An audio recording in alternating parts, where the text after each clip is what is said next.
Hello, we're Team 6 and we're studying about Seoul Metropolitan Governments.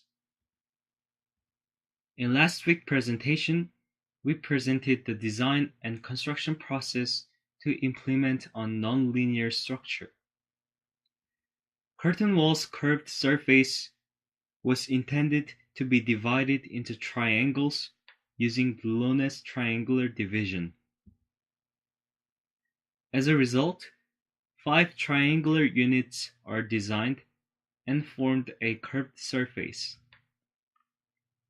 But here's the problem. When the thickness of the member is not considered, the vertex is gathered at one point. But considering the thickness of the member, it can be seen that the member cannot be assembled at one point. This problem has been solved by the use of clips, which used pin-type connection. By allowing T-bar movement, clips solved the problem of disconnection of structure. And they applied the Forsyth SSG method to implement the architect's intention of transparency. Glass glued through the sealant and the outer wall made the frame members invisible. And because glass and glazing cannot be done on-site, it's made at the factory. The factory was selected based on productivity and economic efficiency. However, the factory is located in Icheon, and the distance from Seoul is 58 kilometers. To solve this problem, they communicated each other and checked the productivity of the factory every day. Despite such effort, trucks transported from the factory to the site could only go at a limited speed for the safety of the members. And there was a delay in the transportation process due to the traffic jam.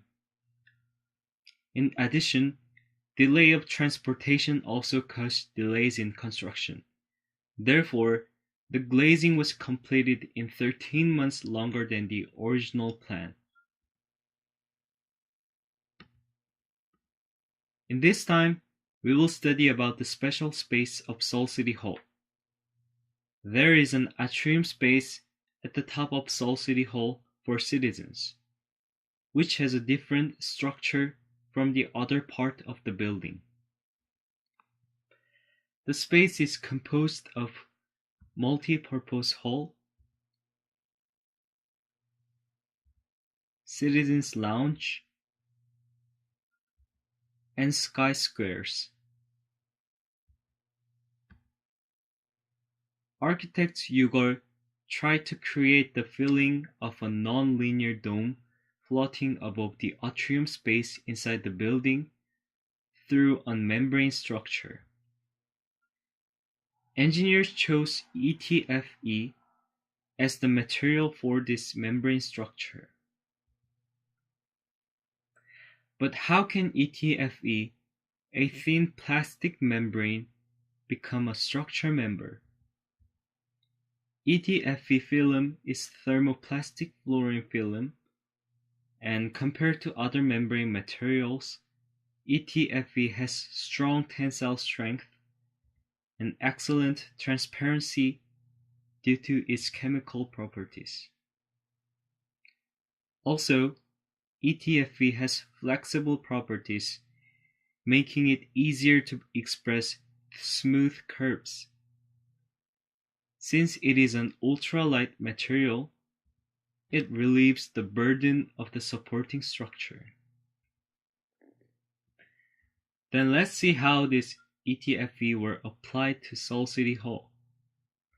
In City Hall, there are 3 main construction issues: linear boundary edge, and penetration of columns, increase of membrane.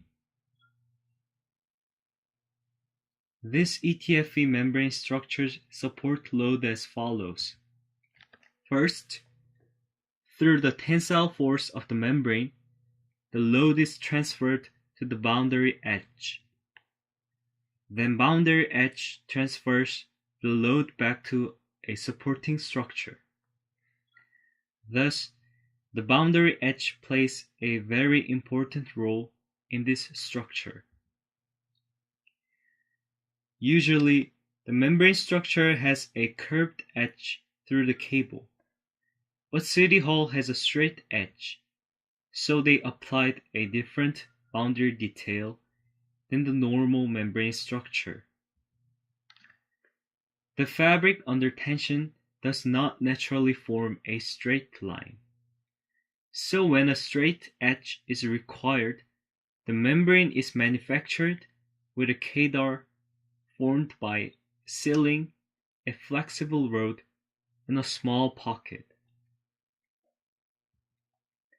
However, the City Hall building has 72 columns, and some of which inevitably have to penetrate ETFE surface.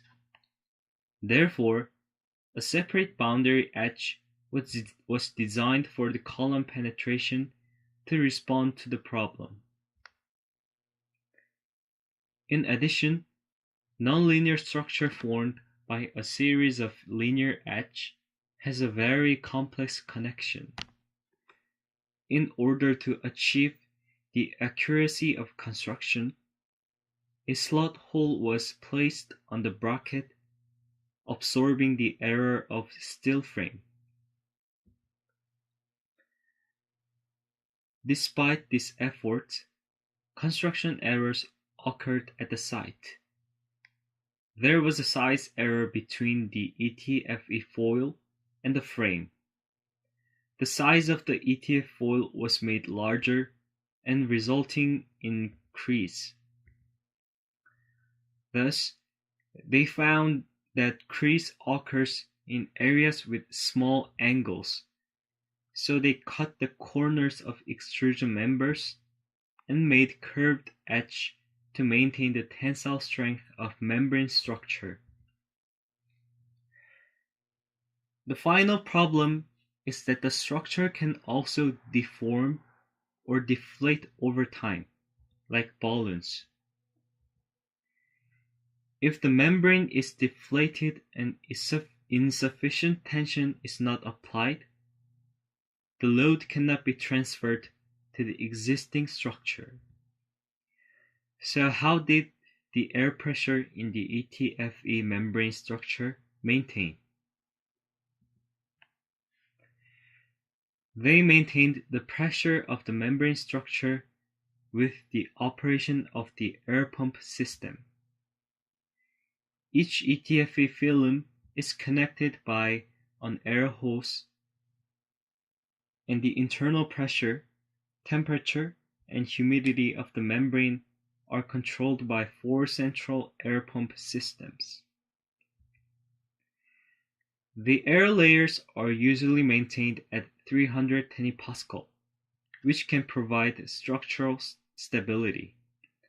However, since this structure is in contact with both the inside and the outside at the same time, it is necessary to respond to the occurrence of snow and wind loads on the outside. Therefore, more air pressure is injected to promote structural stability. The air pump system detects pressure changes in real time and automatically controls them. If the normal pressure is maintained properly, a green light is displayed, and if the internal pressure becomes more than 350 Pascal or falls below 320 Pascal, pressure is adjusted by the main system. If the internal pressure falls below 270 Pascal, the system is activated so that the main system and assistant system can be operated simultaneously to return the normal state. You may question that this system, which operates here in real time, will consume a lot of power. The air pump system covers an area of about 1,000 square meter per unit, and since electricity consumption can be driven into 50% of the light bulb. As a result, the space is well maintained with low energy consumption. Although it is regrettable that the three-dimensional shape was not well expressed outside of the building due to the lack of communication between the builder and the architect, the membrane structure space using ETFE seems to have been well represented inside of the building. Next week, we will review the whole problems occurred at overall construction process. This is our team members' role. Thanks for watching.